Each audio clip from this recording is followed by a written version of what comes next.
अगर किसी को स्वप्न में भगवान दिख गए हो तो हम व्यास गद्दी से उसको प्रणाम करते हैं, तुम्हारा मानव जीवन धन्य हो गया।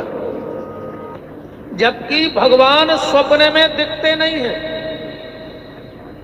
किसी को दर्शन नहीं होता स्वप्न में। तुम जिसको भी मानते हो, तुम राम को मानते हो, कृष्ण को मानते हो, हनुमान जी को मानते हो, दुर्गा जी को मानते हो, और अगर आज तक तुम्हें तुम्हारा इष्ट स्वप्न में ना दिखा हो तो समझ लेना कि भगवान शंकर की कृपा अभी भी रुकी है। क्योंकि बिना शिव की कृपा के कोई भी अपने इष्ट से मिल नहीं पाता है। भगवान शिव ना चाहे तुम कितना भी भजन कर लो,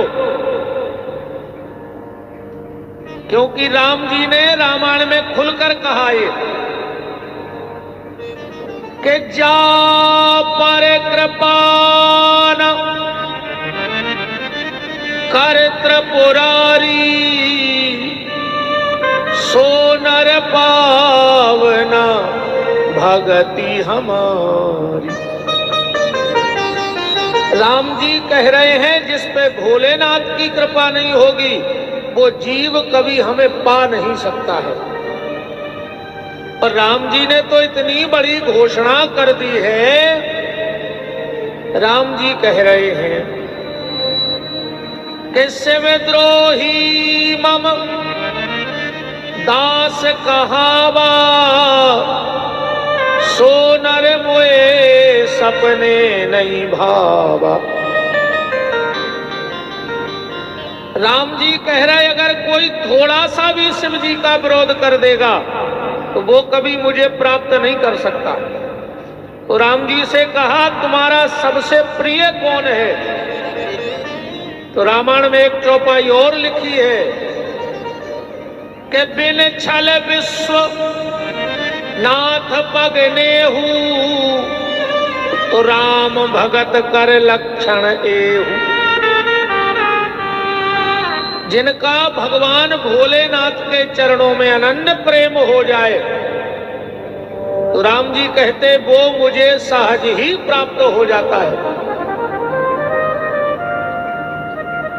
अगर आज तक तुम्हें अपने इष्ट का दर्शन स्वप्न में नहीं हुआ है तो समझ लेना कि भोलेनाथ की कृपा आज भी तुम्हारे ऊपर नहीं है। बिना भगवान भोलेनाथ के किसी को उसका इष्ट प्राप्त नहीं हो सकता, क्योंकि भगवान शंकर क्या है? रामायण के प्रारंभ में दूसरे दोहे में लिखा है, दोहा मतलब श्लोक दूसरा, उसमें आया है भवानी शंकरौ वंदे श्रद्धा विश्वास रूपिणौ। भगवान शंकर विश्वास है, और जिसको भगवान पे विश्वास नहीं है भगवान उसे प्राप्त हो ही नहीं सकता, क्योंकि भरोसा ही भगवान का दूसरा नाम है। भरोसा ही भगवान का दूसरा नाम है। और पार्वती जी कौन है? बोले श्रद्धा, और भगवान शंकर है विश्वास। विश्वास अजन्मा है और कभी मरता नहीं, और श्रद्धा जन्म भी लेती है और मर भी जाती है। इसीलिए भगवान शंकर का ना तो जन्म है और ना शिव जी की मृत्यु है, पर पार्वती है श्रद्धा। तो कभी राजा दक्ष के घर में यज्ञ में श्रद्धा समाप्त हो जाती है, सती ने शरीर त्यागा कि नहीं त्यागा, और वही श्रद्धा राजा हिमांचल और महाराज